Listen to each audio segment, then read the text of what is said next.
Please recite aloud salawat ala Muhammad wa ali Muhammad. Allahumma salli ala Muhammad wa ali Muhammad. Sallallahu alayka ya Rasulallah. Sallallahu alayka wa ala ahl baytika al-madhlumin. Sallallahu alayka ya Aba Abdullah. يا رحمة الله الواسعة ويا باب النجاة الأمة يا ليتنا كنا معكم سادتي فنفوز فوزا عظيما. بسم الله الرحمن الرحيم. الحمد لله رب العالمين والصلاة والسلام على محمد وأهل بيته الطيبين الطاهرين. اللهم صل على محمد وآل محمد وعجل فرجهم.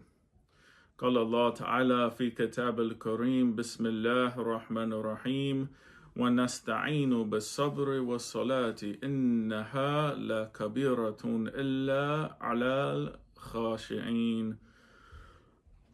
Allah subhanahu wa ta'ala, he says in Holy Quran in Surah Baqarah, ayat 45, and seek help through patience and prayer. And indeed, it's something difficult except for those who are humbly submissive to Allah subhanahu wa ta'ala. Tonight, we want to discuss the great personality of a woman who is a beacon of courage, determination, dedication, strength, and strong iman, strong faith. When we think of role models for our daughters or for our women, or for our wives, then this lady is definitely it. She's none other than the great lady 𝐶𝐬𝐿 alayhi salam. Her life has a lot of lessons, not just for women, also for men. We can gain a lot of benefit from studying the life of 𝐶𝐬𝐿. So we'll start a brief introduction about who 𝐶𝐬𝐿 is. 𝐶𝐬𝐿 alayhi salam, she's the granddaughter of the final messenger of Allah, Rasulullah, Prophet Muhammad sallallahu alayhi wa alayhi. She's the daughter of Amir al-Mu'mineen, commander of the faithful, Imam Ali alayhi salam. And she's the daughter of Sayyidah Fatima to Zahra alayhi salam. She's the sister to two Imams, Imam Hassan al-Mujtaba and Imam Hussein alayhim salam. And as she is also the aunt of the fourth Imam, Imam Ali ibn al-Hussein as-Sajjad as-Zayn al-Abidin alayhi salam. So we see what type of family 𝐶𝐬𝐿 comes from, or what type of upbringing she must have had, who she was surrounded with during her lifetime. She was married to Abdullah ibn Ja'far ibn Abi Talib. And their sons that they had, they were all martyred in Karbala with Imam Hussein, with their uncle, Ali, Aun, and Muhammad. When it comes to Zainab, what does Zainab mean? What does this name mean? Some say Zainab is a compound word between the word Zain, meaning an ornament, and another word, Ab, meaning father. So her name would mean the ornament of her father. Then, however, we see some books, such as Lisan al-Arab, they say that Zainab is a simple word, not a compound word. It's not murakkab, it's simple, which means, they say that Zainab means a beautiful tree with an alluring aroma. Whichever one these are, both of them are very nice names and they suit 𝐶𝐬𝐿 alayhi salam. She was born in the year 5 AH, 5 years after Hijrah, in the holy city of Medina, the city of Rasulullah sallallahu alayhi wa alayhi. And she was really blessed because not only was she born in the city of Medina, she was born in the house of Rasulullah. She was brought up under the love and care of Rahmatul Alameen, the mercy to the worlds, Prophet Muhammad sallallahu alaihi wasallam. She was nourished by the best of the women of the worlds, Sayyidah Zahra alayhi salam, and she also from the nourishment of Rasulullah.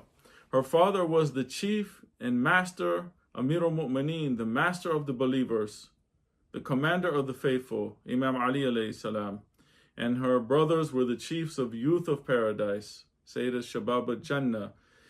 She inherited all these high values and morals, and she comes from the blessed tree of Ali Muhammad alayhi salam.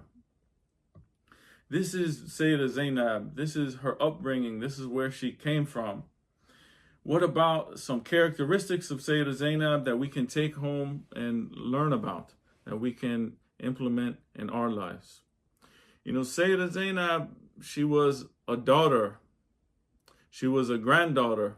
She was a sister. She was an aunt.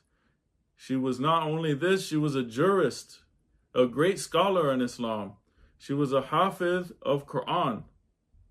Sayyidah Zainab was knowledgeable. She was a knowledgeable lady who had been given knowledge by Allah subhanahu wa ta'ala.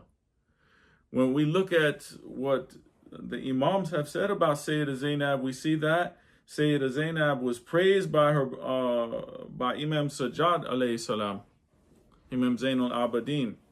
What did Imam Zayn al-Abidin alayhi salam say? He said, my aunt Zainab is a scholar, not just a scholar without a teacher. She understands without being taught to understand. Subhanallah. He says, إِنَّهَا عَالِمَةٌ غَيْرُ مُعَلَّمَةٌ. Verily, she is knowledgeable without a teacher. Subhanallah. She was blessed with knowledge. Allah subhanahu wa ta'ala blessed her with ilm. Imam Hussein alayhi salam, he said about her, they had a discussion. It was a scholarly discussion. And he said to Sayyidah Zainab, he said, how great are you? You're surely from the tree of prophecy and the core of this divine message. Look at the praise that she is getting from Imam Hussein alayhi salam. She is being praised by the Imams for her knowledge. At the time that Imam Ali alayhi salam was living in Kufa, there was a group of women living in that city also. And they wrote a letter to Imam Ali alayhi salam. They said, we heard that your daughter, just like her mother, Sayyidah Zahra alayha salam, is a source of knowledge and a source of perfection. This is what they heard about Zainab. They asked Imam Ali in this letter, they said, if you give us permission, we want to come to her and take lessons from her, benefit from the knowledge of her for our own perfection, so we can work on ourselves. We want to come to Sayyidah Zainab and learn from her. Imam Ali alayhi salam, he accepted this, and his daughter started to teach these women. She started to resolve their religious issues that they had, their fiqhi issues, and she started to instill in these ladies wisdom. She was a teacher. Some accuse Muslims, we said before, we'll say it again, some accuse Muslims that we believe women should just sit home and that they should not be educated, that they shouldn't learn, let alone teach. But this is a small group of people claiming to be Muslim, and they have wrong assumptions. And this is not from our religion. We find that this example from Imam Ali alayhi salam shattered this stereotype. We see that he is encouraging ladies to go and seek knowledge, and also encouraging his daughter, Sayyidah Zainab, to teach them. So we see that women should be scholars, women should be teachers, women should go and learn knowledge about Islam. Sheikh As-Saduq, he says about Sayyidah Zainab, he said, Sayyidah Zainab was a special representative of her sacred brother, Imam Hussein. And while the Imam was martyred, and when the Imam was martyred and Imam Sajjad was sick in bed, people would refer to her and they would ask her about the religious matters. So we see that she was a representative of Imam Hussein, alayhi salam. We see that she was a representative of Imam Sajjad, alayhi salam. When he was sick, people would go, they couldn't go to the Imam. Who did they go to? They went to Sayyidah Zainab. They asked her about religious matters. They asked her about questions. If we truly want to follow, in the footsteps of Sayyidah Zainab, then we have to familiarize ourselves with our religion. This is what we take. If we want to honor the legacy of Sayyidah Zainab, we need to learn about our religion. We have to take time and we have to seek knowledge about our religion. This seeking knowledge, it's not something to take light. It's something binding on us. It's something wajib on us to seek knowledge. Rasulullah sallallahu alayhi wa alayhi said, seeking knowledge is wajib for every Muslim. And know that Allah loves those people who seek knowledge. He also said, Holy Prophet also said, that one learned Muslim is harder on shaitan than 1,000 ignorant worshippers. Knowledge is something that gives us enlightenment. It shows us the path to tread. It shows us how to act in life.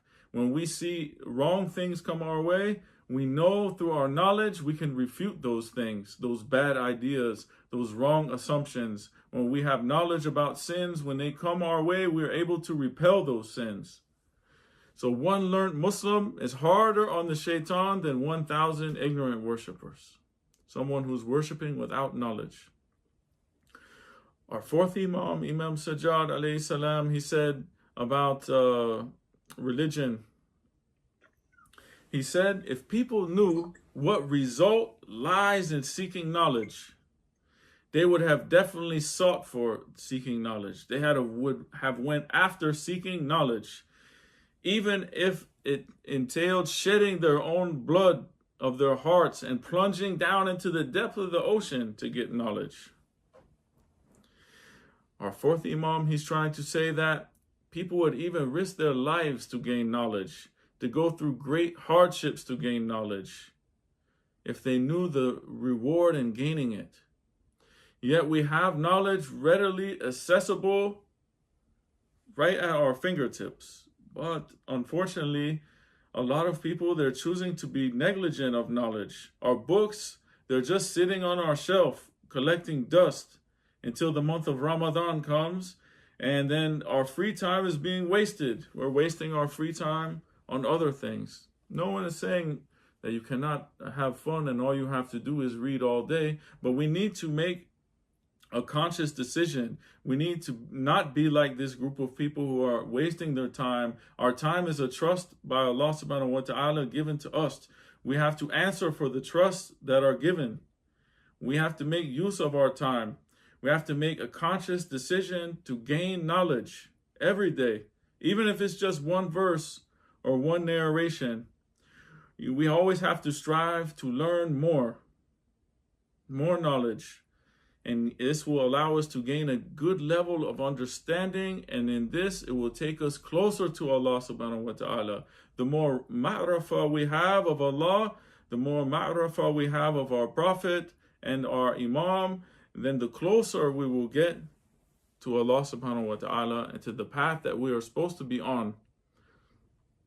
Seeking knowledge is not just like regular reading time. We pick up a book, Al-Kafi, for example, or any of these books that we have about history, about akhlaq, about fiqh, about many different subjects, tafsir of Quran, or we read the Quran itself. We have all of these things that we can study. It's not basic reading time for us. It's not like reading a novel. It's not counted like the same as we're reading Harry Potter or Lord of the Rings or one of these type of novels. No, it's not like a mystery novel. No, when we read books about Islam, it's not regular reading time, but it's counted as worshiping Allah subhanahu wa ta'ala. It's an act of ibadah. We see Imam Bakr alayhi salam, our fifth Imam, he said, try to learn knowledge because learning it is a good action. And study itself is an act of worship. So studying is a form of worship. while all the time that we're spending reading whatever book we're reading, we get a book about Imam Hussein alayhi salam and we're reading about him, then we are counted as worshiping Allah subhanahu wa ta'ala during that time.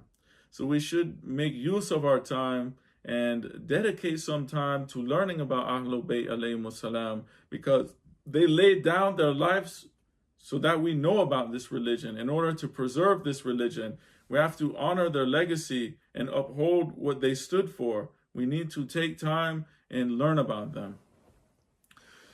Imam Bakr alayhi salam, he also said that the reward of knowledge, he said one of the benefits of knowledge is that the birds in the sky and all of the fish and other sea creatures, they seek forgiveness for the seeker of knowledge up until the day of judgment.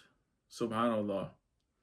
Well, while we are studying about Islam, we are having all types of things going on that we might not even be aware of. It says these creatures will ask forgiveness for us. They'll ask Allah for forgiveness for us, for the seekers of knowledge. We can see that one that seeks knowledge, they're truly distinguished in society due to the fact that those who seek knowledge, the knowledgeable ones, their sleep is considered as worship. Their prayers that they make have more reward because they have more ma'rifah of Allah. The more you learn, the closer you get to Allah, the more thawab your prayers get, the more reward. The time they spend seeking knowledge, as I said, is counted as worship. And all of these creatures seek forgiveness. These are just some of the rewards of seeking knowledge. And one might say, I don't have time to go join some seminary in Hausa and become a scholar. I don't necessarily want to become a scholar, but I want to learn about my religion. You don't have to go to a seminary to get these things. That these are for seekers of knowledge, that the birds and the creatures will seek forgiveness for you, and that their sleep is counted as worship, study counted as worship. You don't have to go to seminary to attain that. You can just attain all of this by picking up one of the books off of the shelf about our religion and dust it off and start reading it. Ask Allah subhanahu wa ta'ala to help you. Use the dua that Allah told Rasulullah sallallahu alayhi wa in the Holy Quran, Rabbi zidni ilma, my Lord, increase my knowledge. And then start in your quest to learn about Ahlul Bayt. Also, we have to make use of the people who are around us, who are more knowledgeable in things. If we know someone is very well-read in subjects or very knowledgeable in subjects, or we have a scholar close to us, or we have access to a scholar through social media or WhatsApp or text or all of these things, we can resort to them. We can make use of them. They are there to help the community. Make use of the scholars. The scholars, they don't get bothered with you asking questions. They actually love when you ask questions. They get sad when no one is asking them questions because they feel like they are left alone and they're abandoned and no one cares to ask them. When people ask them questions, they get excited. They see that people are interested and they get a chance to teach knowledge to other people. Rasulullah sallallahu alayhi wa alihi, he said, if a person wishes to see someone who's safe from hellfire, he should look at the students of knowledge. I swear to him who holds my life in his hand, the rewards for a year of worshiping are bestowed on a student for every step he takes, coming and going from the house of a scholar in pursuit of knowledge. Subhanallah. Every step that they take in pursuit of knowledge, they are getting 1 year's worship. This is the thawab that they are getting. For every step he takes in this path, there are cities built for him and paradise. Whenever he walks on the earth asks forgiveness for him. Subhanallah. In all these moments of his life, he is subject to Allah's forgiveness. The angels witness that these students in pursuit of knowledge and divine insight are safe from the punishment of hellfire.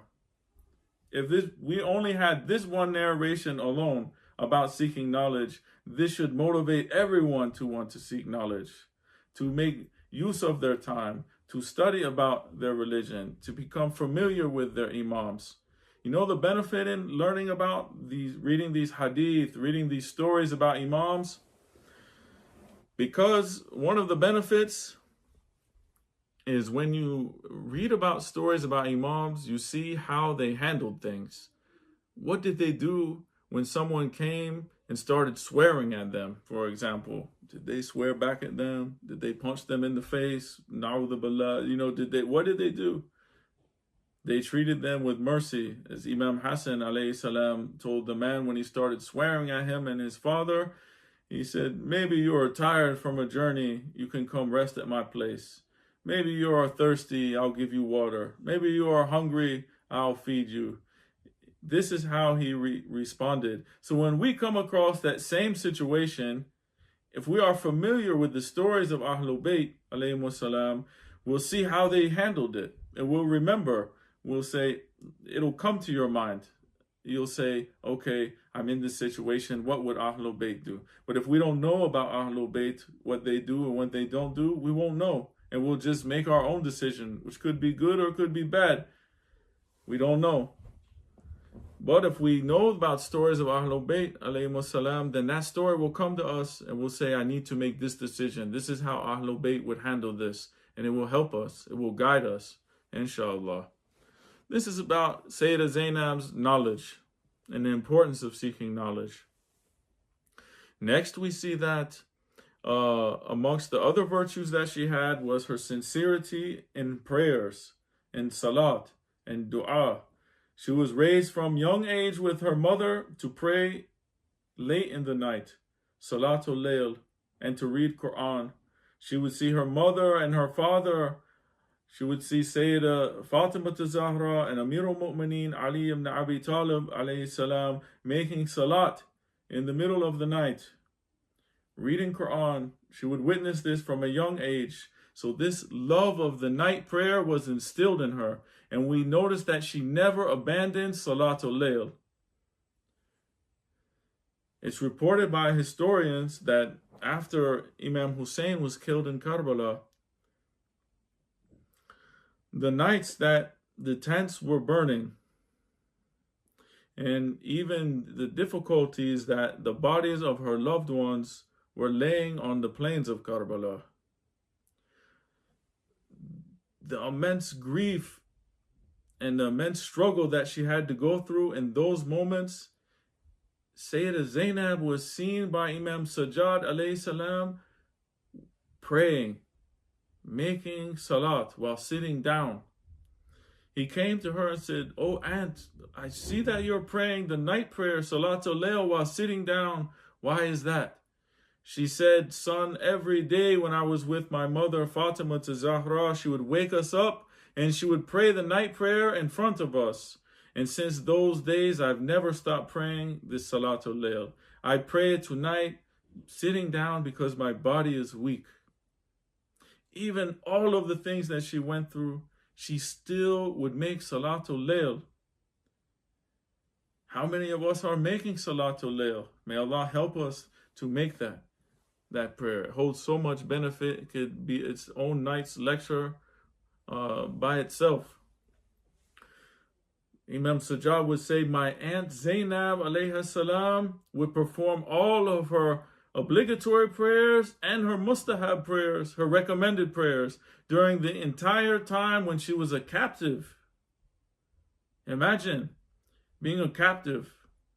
Sayyidah Zainab is still thinking about making her mustahab prayers even when they were on their way from Kufa to Damascus. She would be so it said that she would be so tired that sometimes she'd have to pray them sitting down, but she didn't give up on those prayers. She continued making those prayers. She was truly a thankful servant of Allah subhanahu wa ta'ala.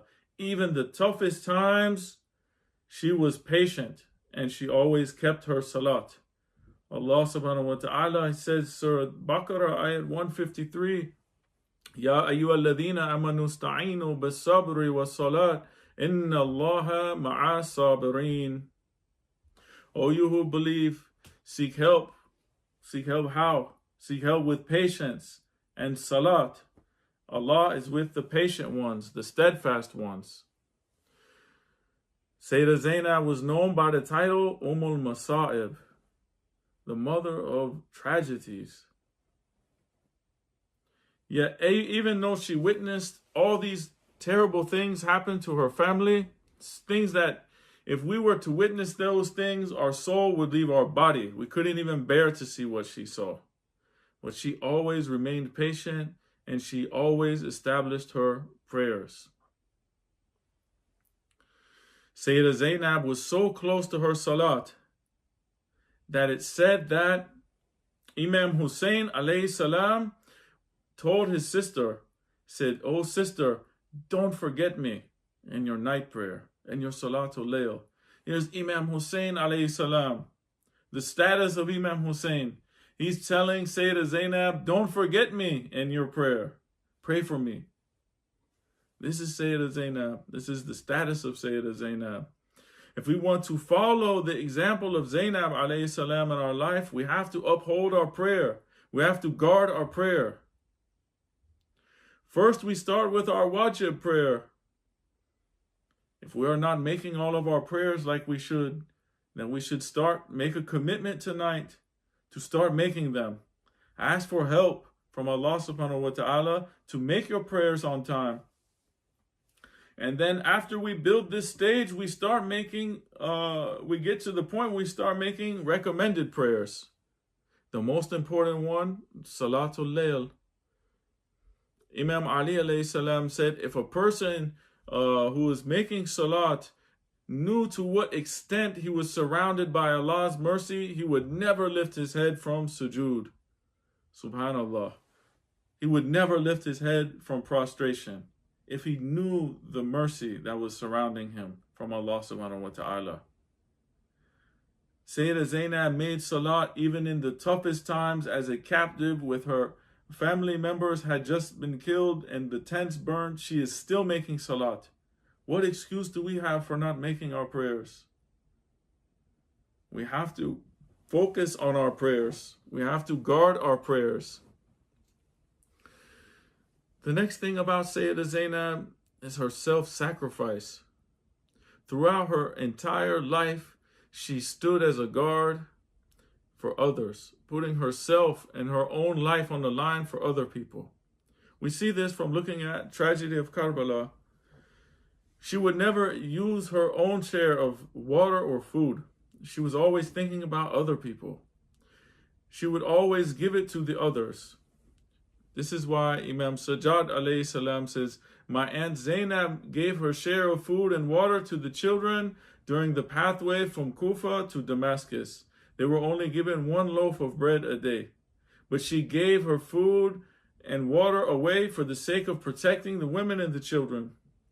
Why? Because she's the daughter of Imam Ali alayhi salam and Fatima alayhi salam. She was raised by them. She was taught to be courageous. She was taught to be generous. She was taught to be kind by her parents, by Amir al-Mu'mineen, and by Sayyidah Zahra alayhi salam. When we look at Islamic history, we find an excellent example of someone who showed us what it was to be caring for other people, self-sacrificing individual. This is in the personality of her mother, Sayyidah Zahra alayha salam. On the night of her wedding, a poor person came to the door of Sayyidah Fatima, begging for help. I need help. I need to get my necessities in life. Sayyidah Zahra did not have much, but she took her most prized possession, her wedding dress. She gave it to the person so that they could sell it and get their necessities. She used to pray at night all of the time, but who did she pray for? Did she pray for herself? Imam Hassan al-Mujtaba alayhi salam said he would hear his mother praying all night until the dawn for people even by their name. He said, Mother, do you even pray for your own self? Do you pray for yourself? I hear you mention so-and-so, so-and-so, so-and-so. Do you even pray for yourself? She said, Ya bunay, O son, al-jar thumma dar. First the neighbor and then the house. Think of your neighbors first. Are we thinking about other people? We have to ask ourselves, or are we so wrapped up in our own lives that we forget about everything else? This is easy to happen, but we have to make a conscious effort not to get like that, not to be self-centered, but to be thinking of other people. How can we help other people? Do we help other people when we see that they're in need, or do we turn our face away and act like they're non-existent, that they're not even there? Our center should be a place where the community turns to when they need help.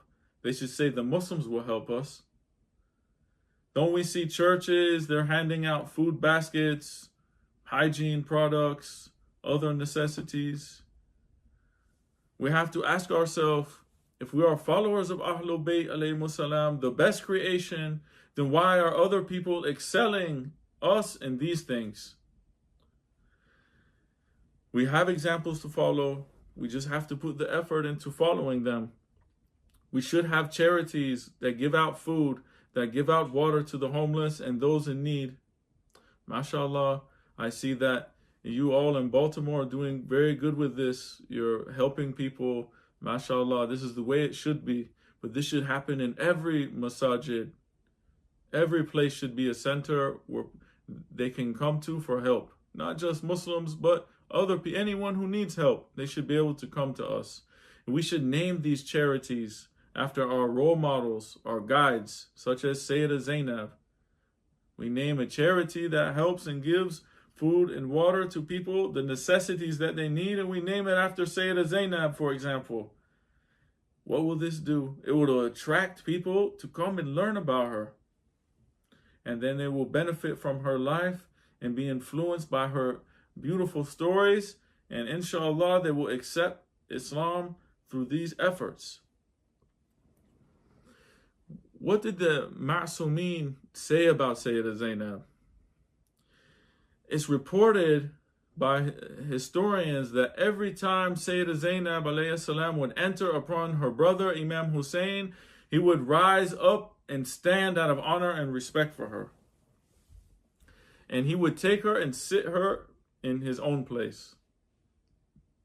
Another report said when Imam Hussein alayhi salam was reading the Quran, and when he saw his sister coming, he stopped and stood up and greeted Sayyidah Zainab out of honor and respect. This respect that Imam Hussein alayhi salam showed to Sayyidah Zainab, it proves what type of lady she was, what type of individual she was. One of the companions said that I was asking Hudhayfa about a number of things, and Hudhayfa told him, he said, listen to this and understand it, grasp it, and then tell it to other people. What did he say? He said, I saw Rasulullah sallallahu alayhi wa alayhi, and I heard him say with my own ears that when Hussein ibn Ali came to him on the minbar and he seated him on his shoulders, he said, O people, this is Hussein. His grandfather and grandmother are the best of people. His grandfather is Rasulullah and master of Adam's descendants. And this is Hussein, whose father, whose mother, whose brother and sisters are the best of people. And his sisters are Zainab and Ruqayyah. And these two sisters shall be in paradise. So we see that even Rasulullah sallallahu alayhi wa alayhi said that Sayyidah Zainab would be in Jannah. She was given the glad tidings of Jannah from Rasulullah himself. How can we honor this legacy of Sayyidah Zainab? How do we show respect to Sayyidah Zainab? We have to implement those teachings that she stood for. We have to strive to follow the example of Sayyidah Zainab. We have to make other people aware of her great personality.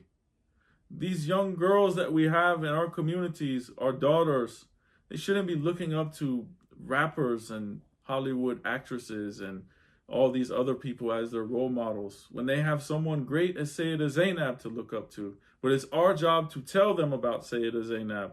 We have to inform them and teach them about these great role models that we have in Islam. We have this knowledge right at our fingertip. All we have to do is take the time and learn about it. It's the best investment that you can make for your akhirah. To teach yourself, to learn yourself, and also to teach your children.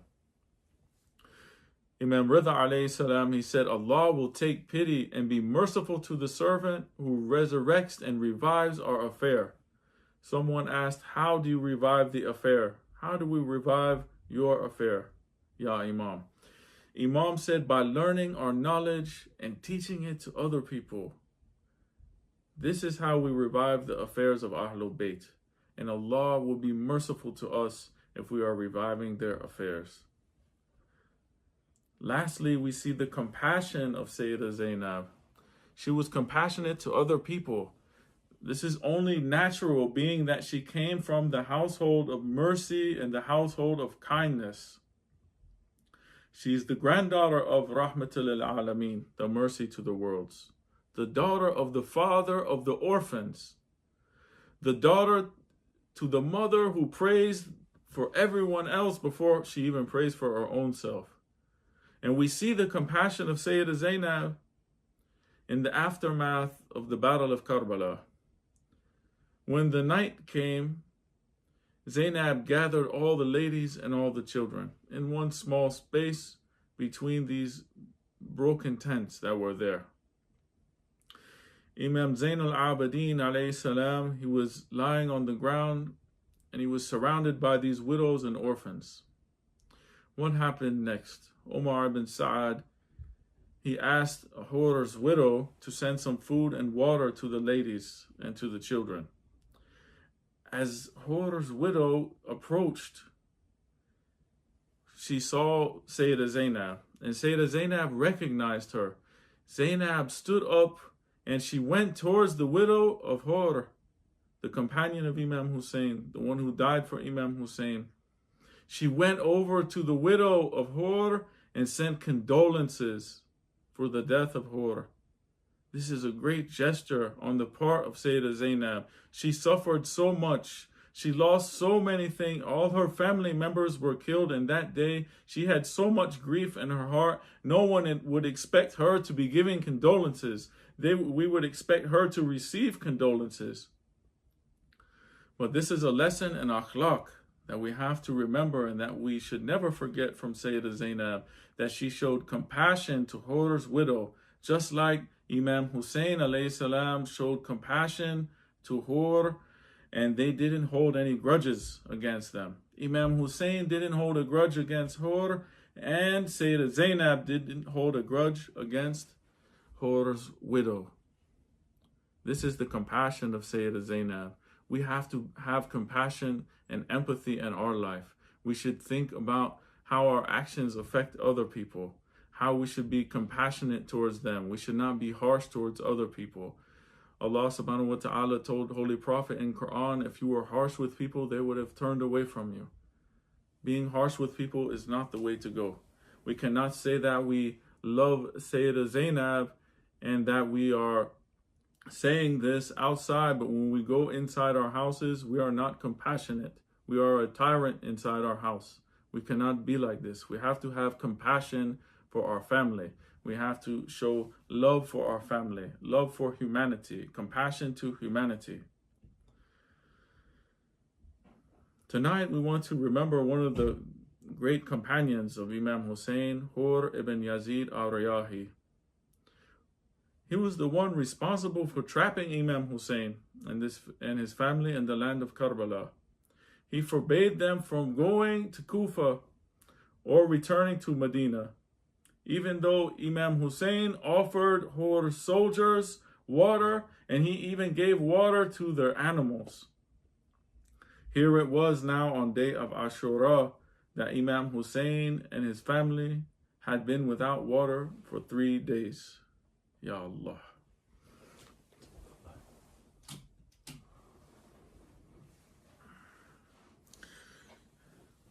Imam Hussein alayhi salam gave water to Hur, to these enemy soldiers, and even to their animals.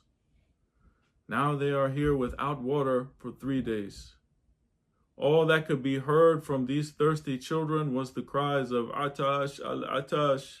This thirst is killing us. Could you imagine going without water for 3 days? Imam Hussein came to deliver a speech to the enemy, calling on them to fear Allah subhanahu wa ta'ala, condemning them for what they were doing to the children of Rasulullah. Hur stood in a difficult spot that day. He was having a mental tug of war between heaven and hell. He had a choice between heaven and hell. One of the soldiers of Ibn Ziyad saw Hur on that day and said, Wallahi, I've never seen you like this before. If people asked me, I would say that you are the bravest man from amongst the warriors of Kufa. Why do I see you like this? You are so upset. What is going on? Hur's conscience called him to recognize his Imam, to remember Imam Hussein. Hur replied to him, Wallahi, I find myself between heaven and hell, and I would not prefer anything to paradise, even if I'm cut into pieces. He went and tried to dissuade Ibn Sa'd from fighting the Imam, but he saw that they were intent on killing the Imam. What could he do? He knew what he had to do at that moment. In that moment, he needed to do the right thing. He needed to make the right decision. He went and joined the army of Imam Hussein and to protect him until his death. He knew that this was the right move to make. So he set off on the horse going towards Imam Hussein, but he had so much shame and regret. When he reached the Imam, he didn't go so close to the Imam. He shouted from a distance. He said, "Oh my Lord, I am turning to you while I have terrified your saints and the son of your prophet. Ya Abu Abdullah, I repented. Will you forgive me?" He's coming to Imam Hussein saying, "Please forgive me for what I've done." He dismounted his horse and he had tears in his eyes. He was truly sorry for what he did. Imam says, and he said, "May I be your ransom, O son of the apostle of Allah. Yabna Rasulullah, I was your companion who stopped you from returning. I'm the one responsible for you being in this place. I didn't think that these people would refuse to respond to what you offered them, and that I didn't believe it would come to this. If I knew this, I wouldn't have done that. And I repent to Allah for what I've done to you. Ya Hussein, please accept my repentance. Do you forgive me?" What did Imam Hussein do? Did Imam Hussein scold Hur? Or what did he do? Imam was glad that he was joining him, and he forgave him. He didn't condemn him at all. He said, "Yes, Allah has accepted your repentance and forgiven you." At that time, Hur related to the Imam that he had saw a dream. He said, "Last night I saw my father in the dream, and he was asking me, 'What are you doing these days, son? Where are you?' I replied, 'I was in pursuit of Hussein.' He said, 'Woe to you, what has happened to you? Why are you pursuing Hussein, the grandson of Rasulullah?' Hur said, 'Ya Hussein, I just want you to give me permission to fight for you, that I can die in your service, because I was the first one to attack you and to hold you here.' Imam Hussein allowed him to do that. Hur went and started speaking to the people of Kufa passionately. He said, maybe these people will turn back. Maybe they'll turn away from what they're doing. He started telling them about the virtues of Imam Hussein, and he said, "Oh, people of Kufa, may your mothers lose you. May they weep over you. You invited him and then you cut him off. You invited Imam Hussein to Kufa, you cut him off, and you began to surround Imam Hussein from all sides, and you forbade him from going anywhere. So now his family has no security. He came here like a prisoner in your hands, and he can't help or harm himself. You have him stuck in this place. You prevented him and his women and children and companions from the running waters of Furat. Hur said to the people, you prevented Ahlul Bayt from the water of Farad, but you allowed the Jews and the Christians and Zoroastrians to drink from it. But they wouldn't let the grandson of Rasulullah. Hur said, you let the pigs and the dogs from the wood enter and get water, but you won't allow it for Rasulullah. They're here, they're dying from thirst. What a terrible way for you to repay Prophet Muhammad and his progeny. May Allah never quench your thirst on the day of judgment. Ya Hussein. He said this speech affected 30 of the soldiers of the army of Ibn Sa'ad. They turned and they joined Imam Hussein's army. They said, the son of Allah's messenger presented 3 proposals, but you didn't accept any of them. Imam Hussein didn't want to fight that day. They forced him. They pushed him into the corner and they slaughtered Imam Hussein. Imam Hussein tried to give them options. These people came and they fought on the side of Imam Hussein until they died in his service. On the day of Ashura, we see that the death of Habib ibn Madahir, Hur saw that the death of Habib really affected Imam Hussein alayhi salam. Imam stood beside the body of Habib ibn Madahir. He sighed in grief and he said, Allah will be pleased with me and those friends of mine who gave me help on that day. At that moment, the great warrior Hur ibn Yazid al-Riyahi, he knew what he had to do to gain the pleasure of Allah, and that was to help Imam Hussein. He went out to the battlefield and he went to welcome this death, smiling in joy of having helped the grandson of Rasulullah. Hur started fighting in the battlefield while Zuhair ibn Qayn came with him. When one of them was surrounded by the enemy, the other would rush to rescue him. Then while he was fighting, one of the enemies aimed an arrow at Hur's horse, and the horse stampeded out of control. Hur jumped off the horse like a lion. He began to fight on foot courageously till many of the enemy side had surrounded Hur. The soldiers started to attack Hur with the swords and the spears. He fell down drenched in his own blood. The companions of Imam Hussein rushed towards Hur and carried him back to the Imam's tent. They placed Hur ibn Yazid al-Riyahi on the ground in front of Imam Hussein. Imam Hussein stepped forward and cleaned the blood from Hur's face. He mourned for him and he said the following lines for Hur.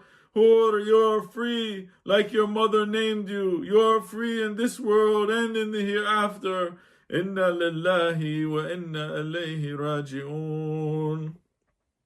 Assalamu alayka ya Aba Abdullah wa ala al-arwah allati hallat bifana'ik. عليك مني سلام الله أبدا ما بقيت وبقي الليل والنهار ولا جعله الله آخر العهد مني لزياراتكم.